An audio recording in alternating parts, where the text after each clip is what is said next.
Your sister can help us. Although just a handmaiden, she has Marjorie Tyrell's favor.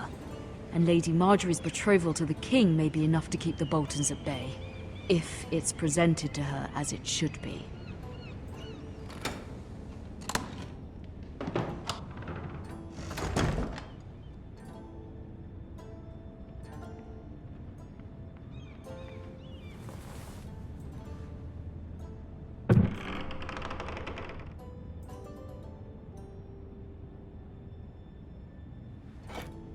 Ethan made this for me.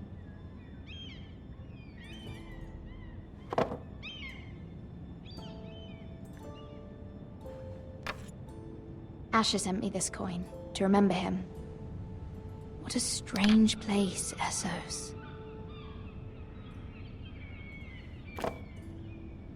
It was very kind of Lady Marjorie to give this to me. It once belonged to Lady Elena.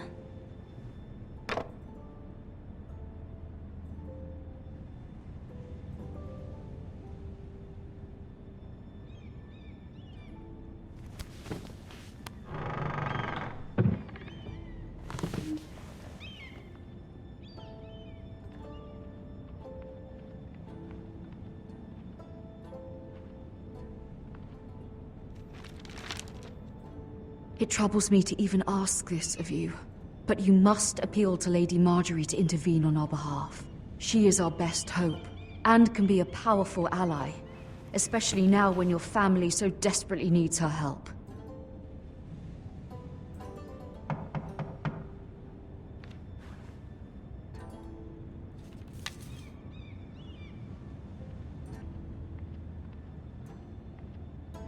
One moment.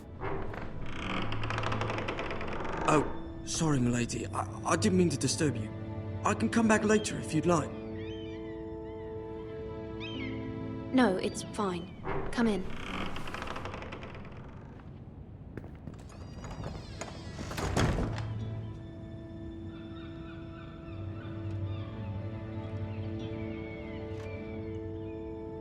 Begging your pardon, milady, but you all right? If you don't mind my asking, you seem rather upset. I'm just worried about my family. Ah, letter from home, is it? It's kind of you to ask. Of course, milady. You've always been kind to me. Please hurry if you can. Lady Marjorie will be here any minute. Of course, milady.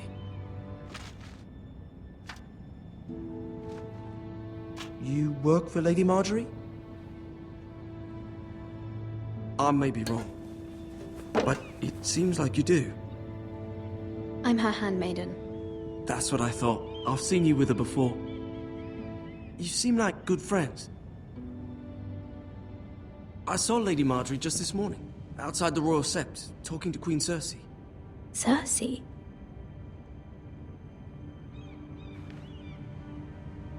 They appeared to be having some sort of disagreement. I couldn't hear much, but... What did they say? I couldn't make out much, but I know they were talking about the Starks and House Forrester. House Forrester? I hope you're not in any kind of trouble. But I thought you ought to know. Most people don't tend to notice a callboy. Not in King's Landing, with so many lords and ladies about. You see and hear all sorts of things when people don't even know you're there. Good night, milady.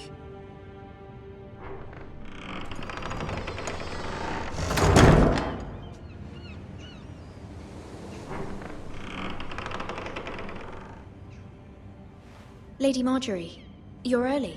I was hoping there would be time for us to talk. Come, there's something we must discuss.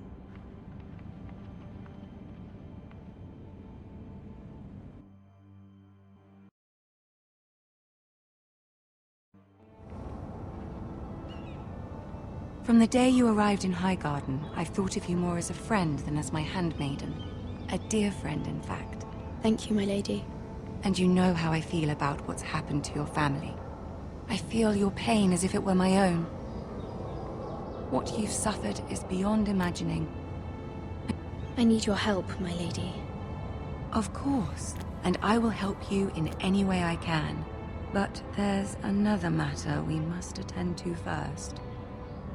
You must understand there are limits to what I can say, especially here in King's Landing, now that I am to be queen. To have a handmaiden from the north whose family fought for Robb Stark. It raises questions at a time I can least afford. Cersei herself cornered me this morning outside the Royal Sept. She mentioned the northern girl in my service, and she painted you a traitor. She was very pleased with herself. I'm not a traitor. Of course not. It's only an excuse to torment you, and by extension, me.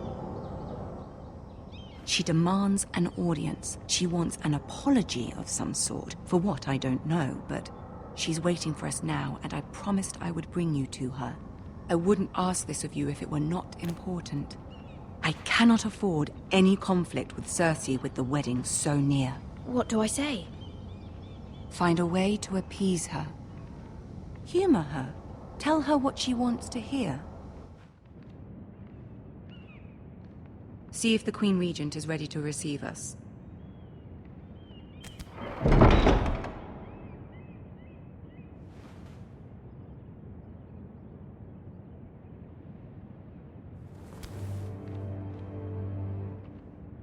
You'll be fine. I know you will. You may feel one thing, but you must say another.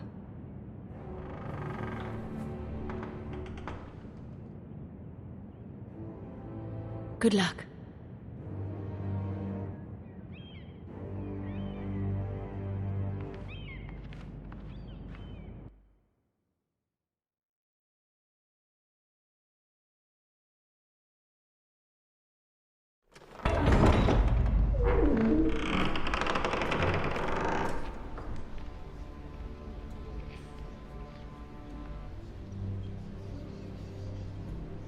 You can do this.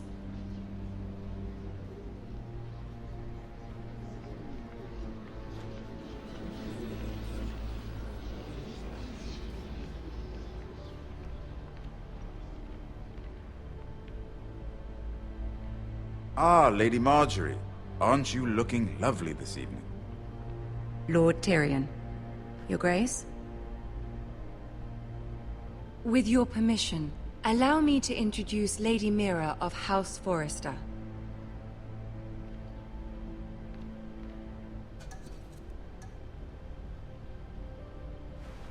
Your Grace.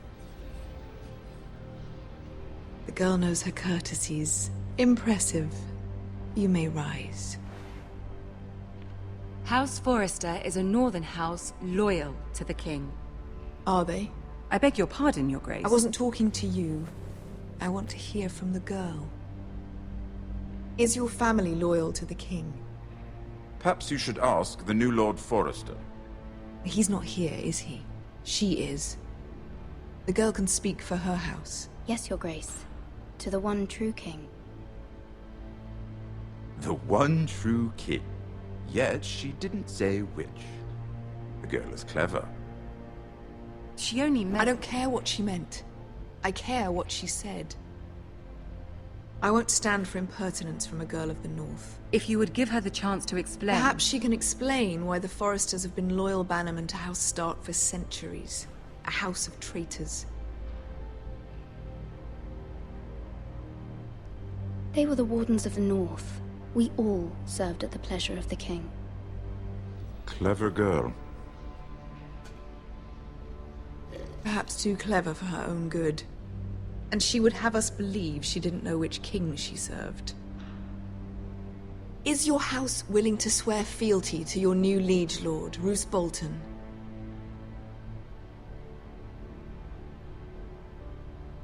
He is the Warden of the North, Your Grace. He is. And I the Queen Regent and Tyrion the Master of Coin. The girl has a remarkable talent for answering questions while in fact saying nothing at all. Old allegiances are not easily abandoned. But now that the war is over, we must look to rebuild and forge new alliances. There are ships and shields to be built, and Joffrey will need a steady supply of ironwood for his armies. I'm told there are others who would happily serve that purpose, but I trust we can rely on House Forrester. Forster Ironwood does seem rather unique. Our talent is unrivaled, Your Grace. Forrester Ironwood is highly sought after in the Seven Kingdoms. So I'm told.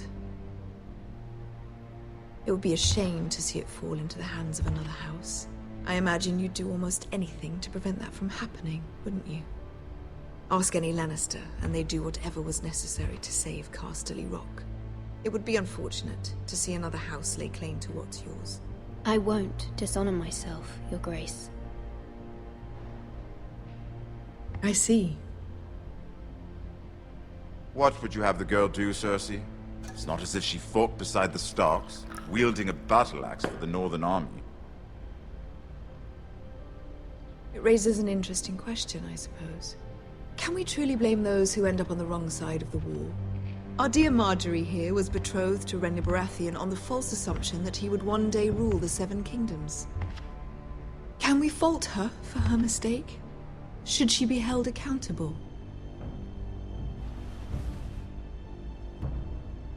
She was just following her heart, Your Grace. And the very same heart so quickly led her to my son. If there's a point to this, I hope you find it quickly. Loyalty can be such a hard thing to define. This city alone is filled with all sorts of ambitious opportunists looking to reinvent themselves, pretending to be something they're not. Who knows what lurks within their hearts? You are a girl from the north, here in service to Lady Marjorie. One can only assume her interests are yours. Yet loyalty to a king, that must be absolute, beyond question. And if your loyalties were to become conflicted between your king and the very person whom you serve, what would you do then? I'm sure she would... Let the girl answer the question. Go on. I must choose Marjorie, Your Grace. I serve at her pleasure. Clearly your handmaiden does not have her priorities straight. She is a threat to the crown, isn't she? The most dangerous handmaiden in all of King's Landing. I'm not quite sure what to make of her. Not surprising, I suppose, for a northern girl, but not very encouraging either. I'd like a word with you, if I may. Of course, Your Grace.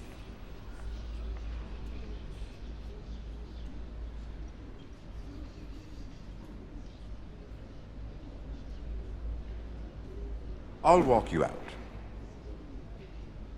This may come as a surprise, but I met your father once, at the tourney at Lannisport. Even then he didn't trust Roose Bolton. We only spoke briefly, but your father struck me as an honorable man. You have my condolences for his loss. Thank you, Lord Tyrion. That's very kind of you to say. You were brave to declare your loyalty to Lady Marjorie. No doubt she was pleased, but Cersei, she will not soon forget what you said. It was quite the first impression. I, of course, found it all highly entertaining. I don't particularly like her. That was fairly apparent to everyone. My sister and I have our differences. She takes great pleasure in her little charades. I take mine in thwarting them. We must find our amusements where we can. She threatened to give your ironwood to another house. It is the Master of Coin who decides such matters. The crown needs boats. Boats need wood, and I speak for the crown in this regard, not her. What are you suggesting? I suppose the crown could be persuaded to secure ironwood from House Forrester. Lady Marjorie might not look favorably on such an alliance, and it would infuriate Cersei. Although what would be amusing for me might prove rather dangerous for you and your house. Are you willing to risk that? It may be far too dangerous. It's a risk I'm willing to take, Lord Tyrion. Please. You are a brave girl, aren't you? I'll consider it. Now, if you'll excuse me, I promised Sansa I would join her for dinner tonight. 3 beautiful bottles of Dornish wine await my arrival. The mere thought of them makes me thirsty already. I hope we meet again. Nothing would make Cersei happier. Until then, be careful. This is not the North. King's Landing can be a nest of vipers to the uninitiated.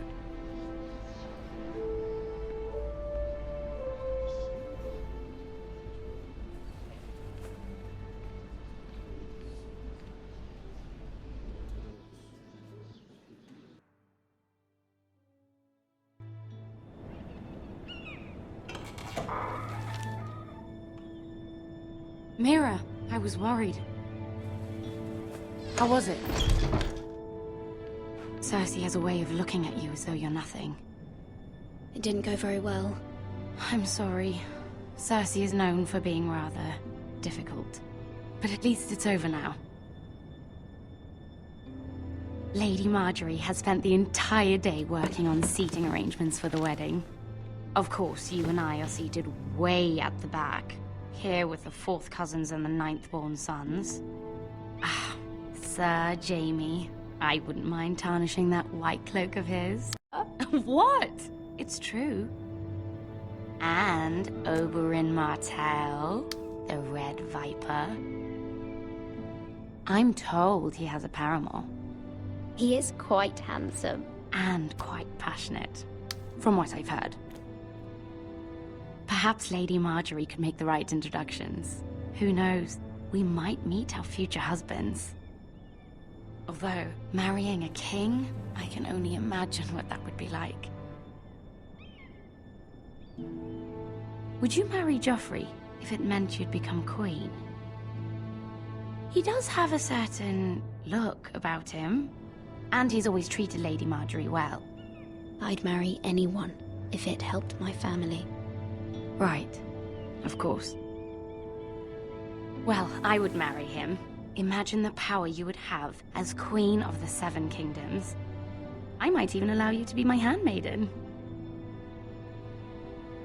Let's see, who else should we marry off?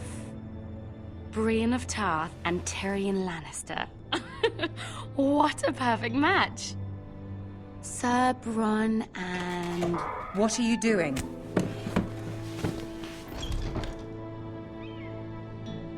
Well? We're sorry, my lady. We were just having fun. This is not a game. It's a battle plan. Allies and enemies can be made with every move. Yet they say it is men who are powerful. The Queen was rather disappointed by your display, Mira. I'm just glad it's over. King's Landing can be exhausting sometimes. There's always someone to please or some perceived slight to smooth over. I fear it will only get worse when I am queen. Once they know your true heart, the lords and ladies will have no choice but to love you. Do you agree?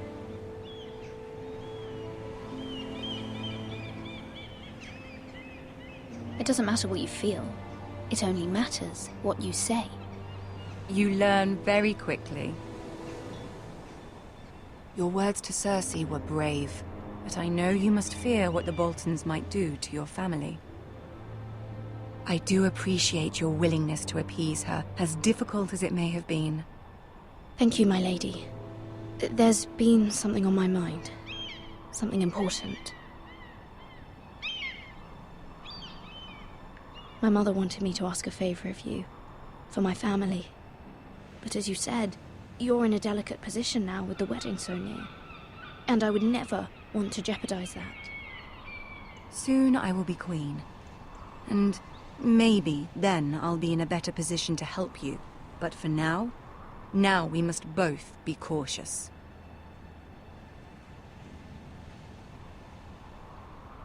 My family is strong, my lady. Don't let it trouble you. I know they will find a way to prevail.